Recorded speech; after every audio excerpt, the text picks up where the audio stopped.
So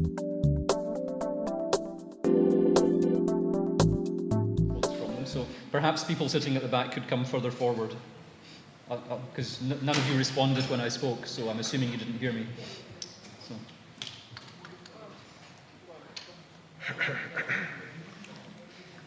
Okay, are we ready to begin? Yeah. Okay.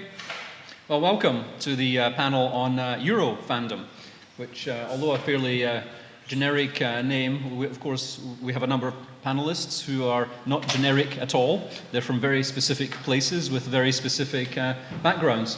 I'll introduce myself in a moment, but what I'd like to do is, first of all, invite the panelists to introduce themselves and where you come from and your background and your local and wider European fandom. Maybe start at the end. Hello, my name is Irena Rašeta. I'm from Zagreb, Croatia. I've been involved in Croatian fandom from, 2003 or something like that. So I immediately started to do stuff regarding the fandom. I joined our local Sfera society. I started organizing Sferacon, our biggest convention in Croatia. And during that time, I also started writing, editing, holding writing workshops. So I was very involved since the very beginning. So I also was involved in organizing Eurocon 2012 in Zagreb. So I have a lot of convention running experience. Very good. Go ahead. Okay. Hi, I'm Péter Michaleczky from Budapest, Hungary. And I'm in the fandom in the science fiction for 20 years. Started as editing online magazine, then we had a print magazine, started organizing conventions. Maybe some of you was there in átjáró festivals in the 2000 years of 2000, and now I'm a Toastmaster presenter in our national convention, Eurocon, and also I'm writing sometimes. You can use this one, it's okay. Oh, I think this one works. Hi, I'm Nina Horvath, and I've now heard about very straight careers. It was for me. I started at a very strange position. I started alone at the computer, being no member of any fan club or anything like that. I'm from Austria, and our fandom is not very well organized. You will also not see a lot of folks here, and this is an exaggeration because I think I'm the only one, I guess. And I started writing short stories and just looking at the internet who would publish a short story and doing book reviews and things like that. And then suddenly the people started persuading me to go to conventions, and I always said, oh no, that's not for me. And then I was awarded for a German award on speculative fiction, and then they got me. And then afterwards, I didn't win, but I had the convention fever afterwards. And basically, I usually, in Austria, we do not have a lot of conventions. We have such mainstream stuff, basically on comics, but I usually don't find a lot of people to socialize with. And so I tended to go to Germany first, and then, well, suddenly I was in a kind of science fiction group in Vienna, and suddenly I got to know the Eurocon idea, and the first convention was, the first really more international convention I went to was the Eurocon in Zagreb. Hello, Mihaela. Which year was that? 2012. 2012, yes. And since then, TAFF, I think, as well. Yes, and then, you know, I had such a bad position that I think well, I always just have to keep it a try. There was not a certain thing. So then last year I just applied for the TAFF. This is a kind of international exchange program between fans from Northern America and Europe. And they bring you to Worldcon or another important convention, and they basically pay you everything. And I give it a try, and I won. Don't know how it happened, but it happened, and I traveled over a month. Okay, and we'll come back to the kind of various exchange things in the conversation. Just introduce myself. So Vincent Docherty. Vince is also fine. I think I'm from a slightly different generation from the rest of the panelists, since my first Fanish activity was in 1978. So that's 38 years now, which was at the age of 16. I attended the first local convention in Glasgow in Scotland. Since then, I've been, well, my job has taken me around the world, and my convention activities have taken me around the world. I chaired or co-chaired the 2 Glasgow Worldcons, the second of which, 2005, was also the Eurocon that year. So in a sense, I've chaired that as well. Been very heavily involved in convention running, in a number of the exchange programs as well, the Hugo Awards, and of course also very interested in how, you know, cross-European fandom has, you know, changed over the years.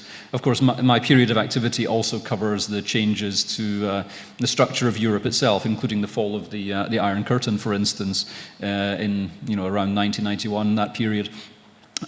So very interesting to hear also the different perspectives from the different time periods as well, because we do find ourselves in a very different time. The first Eurocon, remember, was in 1972 and was set up in that period with a very much an Eastern Europe, Western Europe structure to try and encourage you know, movement and participation across that divide as it was then.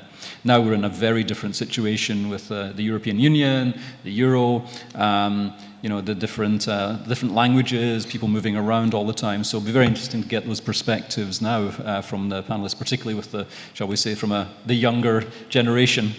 So maybe Irena, just starting at the end, your perspectives on, you know, starting with your local fandom, but then, you know, to what extent you know, how aware were you of the, you know, the rest of science fiction and fantasy, you know, fandom and professionalism across Europe, but maybe start locally and then your wider perspectives. Well, I actually started with local fandom, not in my hometown, Zagreb. I started in another town of Osijek, and it was just through a website where I started to publish my stories and started even editing some stories. So it was a kind of weird thing for a local science fiction fan to start somewhere else, not in her own hometown. And actually, when I met Michaela, actually, she's the connection here also for me. And I met Michaela in Osijek, and she introduced me to Sfera Science Fiction Society, which is the oldest science fiction society in ex-Yugoslavia, actually, and it's 40 years old. And like my friend and colleague said, it's not, it doesn't sound like many years, but some countries are younger than this society. And she introduced me to Science Fiction Society in Zagreb, and actually she introduced me to Sferacon. And it was my first contact actually with larger fandom. And through working on Sferacon and working on Sfera own program throughout the year, I've been introduced to Eurocons and to the larger fandom. And this was like my journey, my fandom journey. Okay. The Eurocons, the first Eurocon I was on was, I don't know the year, was it in Poland the first? Yeah? The Tricon. And then the Swedish one, and then Dublin. Yeah. Thank very, you. very varied series of events. Yeah. Yeah, well, that was a great opportunity for me and for everybody from Croatia, because we went to all those Eurocons as a group and to promote our bid for Eurocon and to promote our science fiction societies and to promote our science fiction in general. And it was a great opportunity to just meet other people and to see, well, everybody's the same basically in the fandom, never mind which country you come from. And it was a great opportunity also to promote our science fiction and that we actually exist, that we exist for many, many years and we have a long tradition of science fiction, and just to tell everybody how it's done in Croatia. Very good. Péter. Yeah, in Hungary we had a very interesting situation when the system changed, because in Hungary there was a quite big fandom at that moment around the national magazine Galactica. But this magazine was edited by a very small group of people, let's say one man, Péter. And when the borders opened, of course, not only we was able to travel to foreign countries, but culture entered, new subcultures entered into the country. And the local fandom, independently from Galactica, started growing. It covered fantasy, RPG games, new waves of science fiction, movies, etc. And Galactica wasn't able to cope with this situation, so I think that's the reason why they collapsed, because they didn't understand what is fandom, what was fandom at that moment in Europe. I think the difference is not so big compared to where we are now. So Galactica collapsed in 1995, and I entered in this field 1 or 2 years later. We started editing first an online magazine, and from this magazine a new community emerged. And then we started a science fiction society. It is still active, called Avana. This is the National Hungarian Science Fiction Society. Also, we created the National Award, which is bearing the name of Zsoldos Péter, Péter Zsoldos, a very important author in Hungarian science fiction. And it is still running. And then in the upcoming years, Avana, at that moment when we started Avana, Hungarocon, the national convention was active, but only a few people was attracted, because it was a bit family-like, convention at that time. And during the years until now, now it's in Budapest every year, and usually 300 to 400 people attends. What is interesting and what is changed in the past years is that the cosplay part of the fandom, this subculture, it started growing very heavily. I can say you that it's an amazing number, but in Hungary at the moment there is a separate convention only for manga and cosplay lovers. And in the last one, it was held in an expo era, because they sold 4,000 tickets. 4,000 tickets. So compare it to the 400 people what we have usually on the national conventions. Yeah, this is a big subculture, and they are independent from science fiction, but we hope and we work on that we can attract some of them to the mainstream, let's say that. So that is where we are in Hungary at the moment. Very good. Well, in fact, I have already answered half of the question before because of my personal background and what Péter said before about the cosplay fandom. It's somehow the same in Austria, but it doesn't help if there are a lot of fans around of something else and there are no connection points. We also tried it in Austria. I also personally tried it by making reading panels of authors at the really big manga convention, but then you have the authors and probably one wife of an author and hardly nobody else. So this was something, okay, a lot of work. Why didn't I just do it in my living room?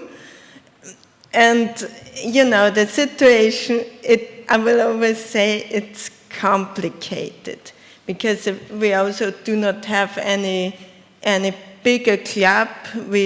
Of course, we have a science fiction group in Vienna with some members, but it's also an off-record fan club. We have a meeting of Perry Roden fans. You know, Perry Roden is a certain series on a space hero, but it's not that you have something to really gain a lot of new members. And also a lot of members, newbies are scared off, because usually you would catch a new science fiction fan at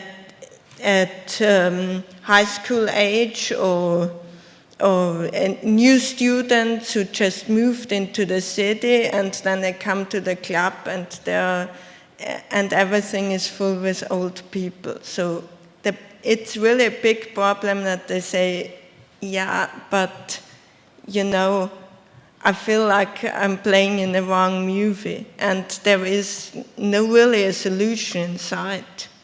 Well, maybe we'll come to that. Yeah. I'm sure there are always solutions.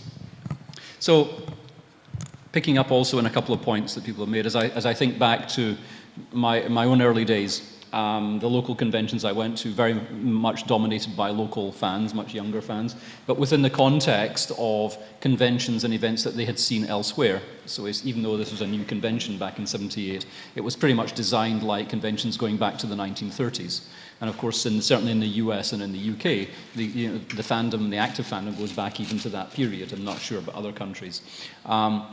So there was that context, there was that history, and there wasn't much else at that stage.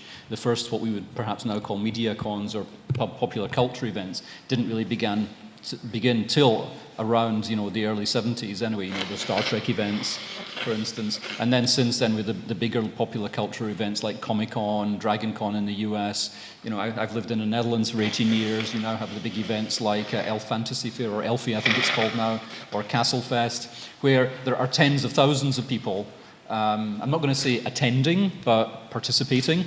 And, you know, and they come along, and there's a very large cosplay element as well, and huge activity, and it is definitely a fandom, but much less emphasis on the books. So, you know, as I look at, say, the traditional events in the Netherlands, say, they're very, very small compared to these big events. The demographic is very different as well. On average, it's much older. And certainly in the US and the UK, you do see that, although there's a certain amount of overlap. Very large events, such as the World Science Fiction Convention, you do get a mixture. You know, London, for instance, there were 7,000 people over the 5 days. You know, so if you compare to a popular culture event, that's 35,000 people days, if you like. So you're actually in the same ballpark. But perhaps more importantly, and that's actually, it's not just the numbers and just what it looks like, but what is it that you actually do when you're at a convention like this? And as I think back over those years, you know, when I started in UK fandom, it was very much UK fandom. And I think maybe I attended one or two other events. I remember going to the Ghent Benelux Con. I think that would have been 1981 or 3 or something like that. And then you saw very much across European fandom. And then the Worldcon came to the Netherlands in 1990, to The Hague. And that was the most multinational event I'd ever seen. There were people from 30-odd countries. And that 1990, of course, was right in the middle of the period when the changes were taking place across Europe. We had literally busloads of people coming from Russia and other parts of what was then called Eastern Europe in the West. And that was quite a dramatic change. And since then, of course, we've seen that intermixture, not just of fans, but also of writers, publishers, agents, you know, and so where we find ourselves now is in a very, very different situation. And Eurocon itself, of course, sometimes it's big and successful, sometimes it's less so. I've been to both types. But you do see that amazing mixture of people, always a local fandom, but then lots of people coming to visit. Let me just test as well, just quickly in the room. Just quickly shout out which country you come from. Croatia. Sweden, Croatia. Luxembourg. I can see some Ireland at the back. Yeah. Say again? UK. UK? Yeah. So, Netherlands, yeah. France, yeah. It's a complete mixture. Yeah. And then thinking about some of the international events like, the Worldcon. So bid for, we had London. Next year Helsinki. Bid for 19 in Dublin, the only one bidding.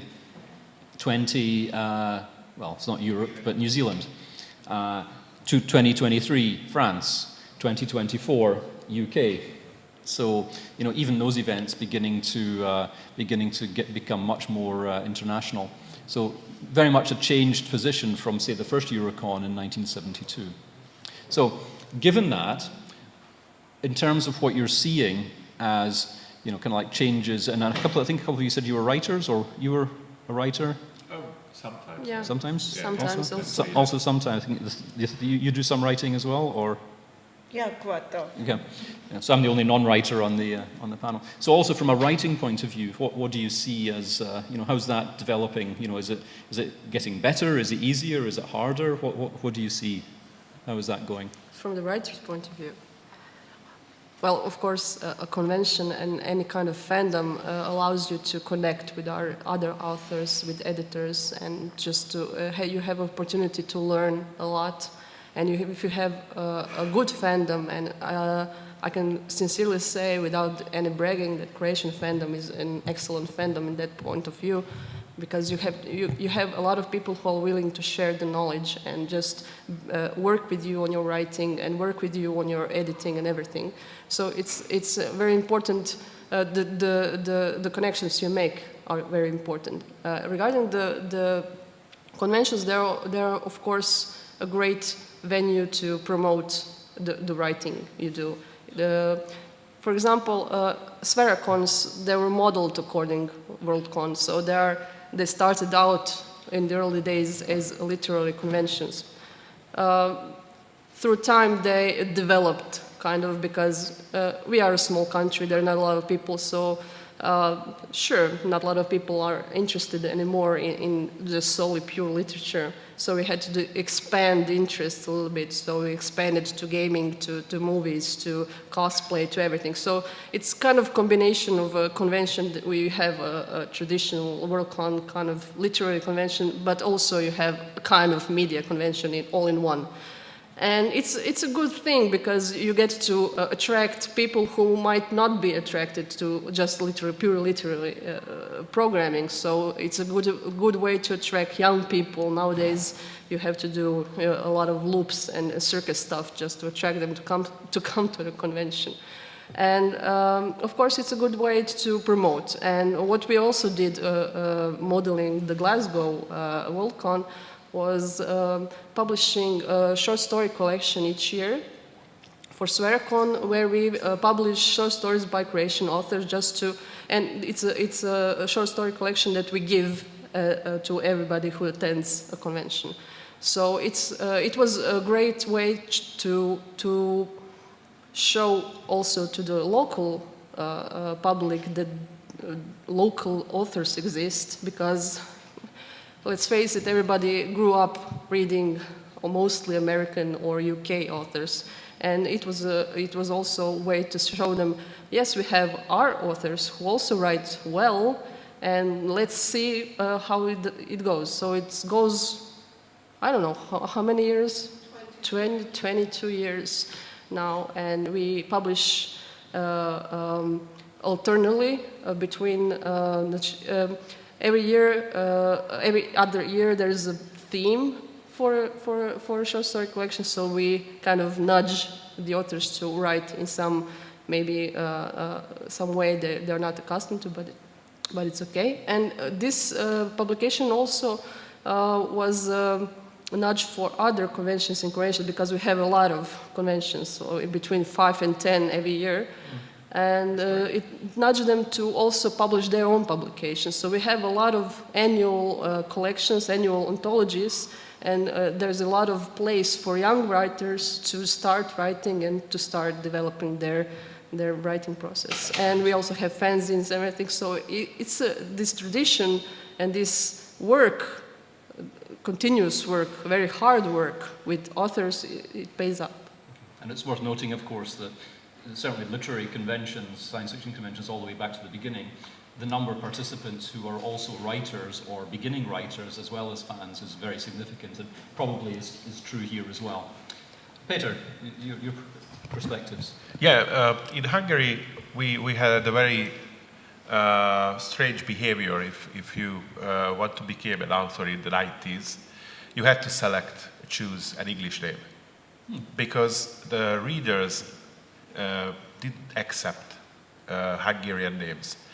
But this has changed totally. At the moment, there are Hungarian authors who can say a lot of books, but they are working at the moment mainly in the young adult fiction era. So the traditional science fiction is still working in this way, I mean under English pen names. But these conventions helps a lot to the writers to show themselves, to promote their writings, to meet with their readers, fandoms, and what we are working on to try to attract people from different genres, from different type of fandoms to the literature. And in the past 3-4 years, from 2012, Eurocon is in Budapest again. It was held before in a countryside, in a large city. For that time, we are concentrating on every year, or try to concentrate to have specific literature panels on every convention. And this year, I was very happy to see that all of the programs filled the room totally, and even there was some talking in which people was lined in the last three behind the chairs in the last 3 lines because of there was a big interest. So yes, things are changing and people are reading more. What the problem is that only a small group of writers, a small specific type of genre attracts a lot of readers, and the traditional science fiction, independently of the writing quality, attracts quite few people. But as I talk with friends here, the situation is the same in every country at the moment. So there are big hype around adult fiction, young adult fiction mainly, and the traditional science fiction is somewhere there. But I think the Hungarian authors are in a quite good situation comparing to maybe to other countries, okay, or the same size, of course. Okay. So that's. Well, with Austria, yes, I know, I say it again, it's complicated. You will already be fed off that sentence, but we just have a very, very, very few publishers who deal anyway with speculative fiction.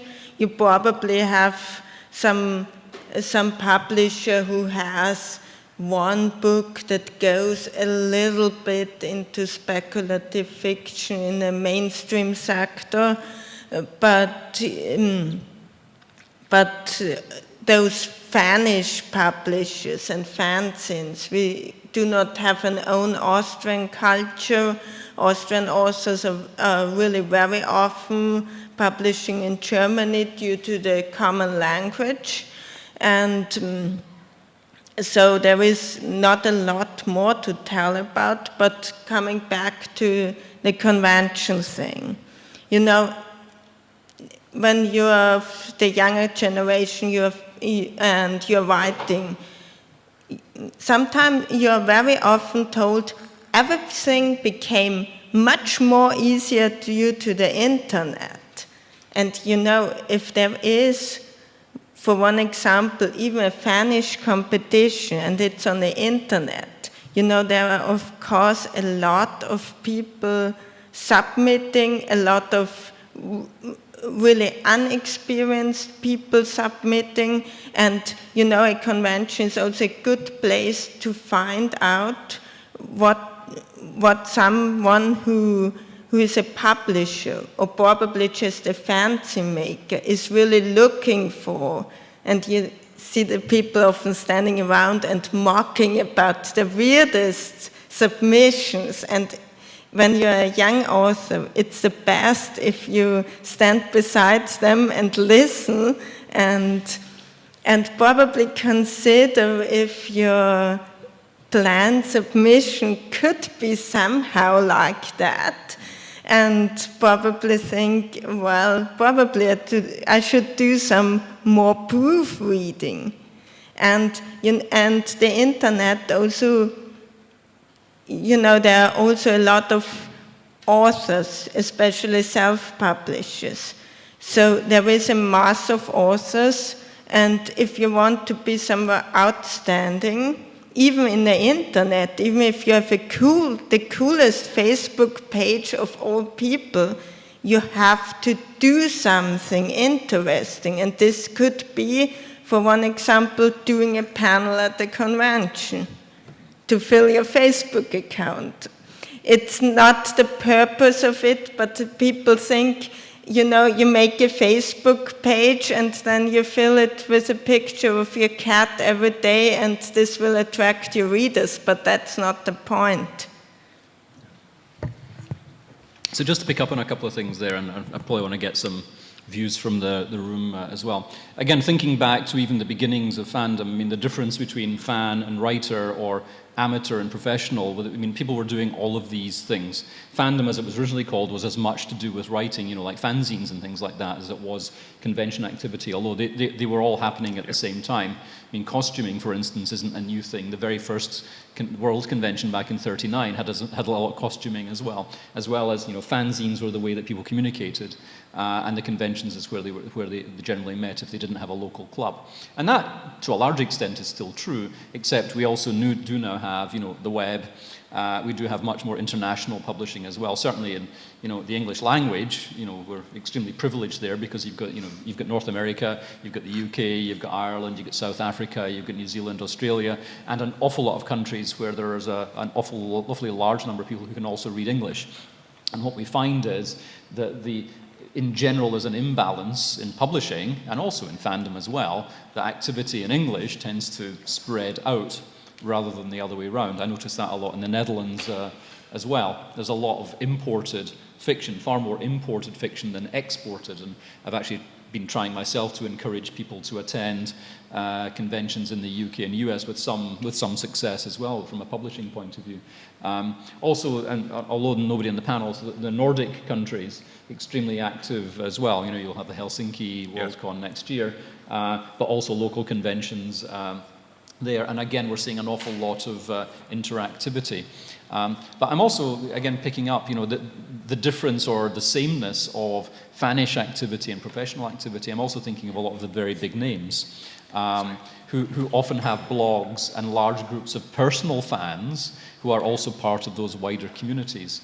And I'm wondering to what extent you're seeing that in your, you know, countries and regions as well. You know, that there are people who are significant figures who are also, you know, acting as a catalyst for, you know, either amateur or professional activity as well. Just open it up to whoever, you know, wants to take it, and then I'll maybe take some questions. Yeah, in Hungary, the situation is that there's a quite small group who is traveling to conventions, but this group is just a group of friends usually. Many of them are writers, editors, so are active in the science fiction field. We try to push the people to go to conventions for a long time, but I think the problem is basically that most of the people are busy with their usual life, and also the traveling costs a lot.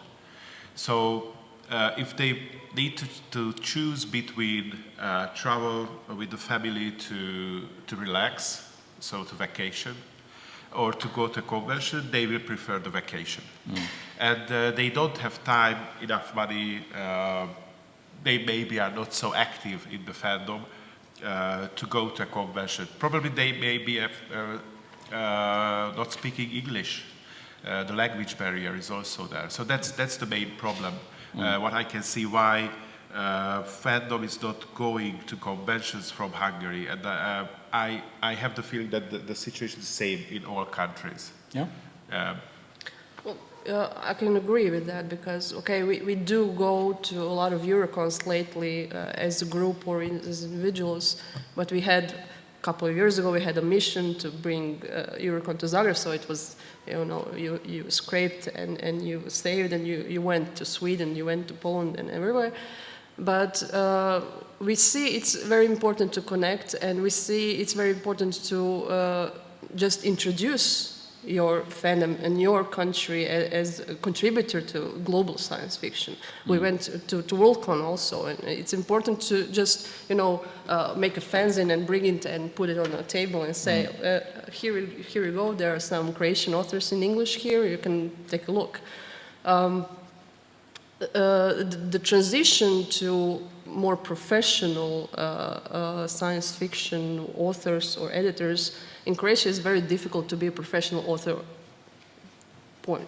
It's not nobody makes a living like that because the living standard is not possible. But there are people who put a lot of work, a lot of their own personal time into branching out, into making contacts, sending their stories to different international websites and magazines, and just putting their name out there. For example, one of my most prolific authors, Aleksandar Žiljak, he's a guest of honor of next year's Eurocon in Dortmund, and it was through his work, constant translating, constant sending his stories around, and it's actually his personal achievement. He was one of the Croatian authors that was made by the publishers 20 years ago to write under an English pen name.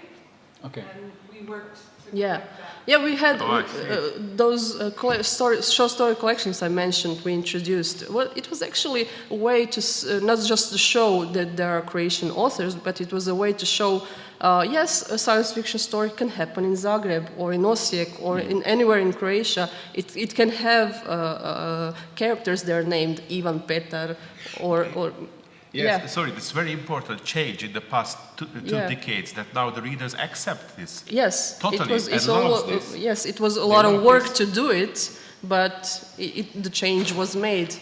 I think it's very important to connect, and these Eurocons are actually a very, very excellent way to connect because here we all are. It's Europe in a small area here, and we can all exchange our stories and ideas and have exchanging names. Oh, you should bring this and this to this Eurocon. Maybe you should invite this and this. And this is the best opportunity now just to reach out even more and give more opportunity to different authors. I'm getting the 5-minute signal, so we're Yeah. going to have to keep an eye on that as well. But do you want to add? Yes, probably we always complain the UK doesn't notice us, but there is one thing, we very often don't notice our neighbors, because for one example, Vienna and Bratislava are 1 hour from each other, and there is not a lot of connection between that. And I organized trips to Slovakian conventions for my club, and you very often hear things like, no, and they would rather go somewhere further away. They would rather go to a convention to Germany or the UK, but not to the direct neighbor. So probably we should also change our attitude and start with our own neighbors. Maybe we need some kind of TAFF or GAF for inter-European travel. Well, talking about that, if you start with your own neighbor, you can travel on low budget. You should also consider that. You can have 3 conventions at the price of 1. And you can also, of course, invite guests from different countries, and you can have, your local awards and things like that, and reach out as well. Very few minutes left. I just wanted to check if there's anybody in the room who wanted maybe to add an observation or something that we haven't covered. A very short time though, but go ahead, just shout out. Polish fandom, because they're not here, they have... Polish fandom has a science fiction convention called Eurocon that had 40,000 people last year, and they also successfully mix a media con with a literary con, although they do it by placing the literary con in one building can house a Worldcon, so I think that's great. And Romanians aren't here as well, and I think out of the countries who can't afford to come even to... Shout out, just keep going. The countries that can't even afford to come to Eurocon, Romanians have shown a very good way of connecting over the internet, because their site, Europa SF, is the only one that has that many collaborators from that many different countries. Others have tried and failed to do that, so I was impressed by that. So, time-wise, just one final comment each. Okay, just short comment. I remember in 2005 in Glasgow, in the business meeting or after the business meeting, we discussed almost, we was in the discussion almost the same situation, same point. That we need some network, some connection, create some connection between the countries. At that time, we didn't have the technical tools. But now we have the technical tools to do that, and we have a Facebook group. And just a short example, I uploaded some pictures last week of our national convention, and I've got very positive feedbacks and requests that please put English panel and we will travel. And yeah, probably that's only the first step. So next year we will do that, or I hope I will do my best to achieve this. And let's see.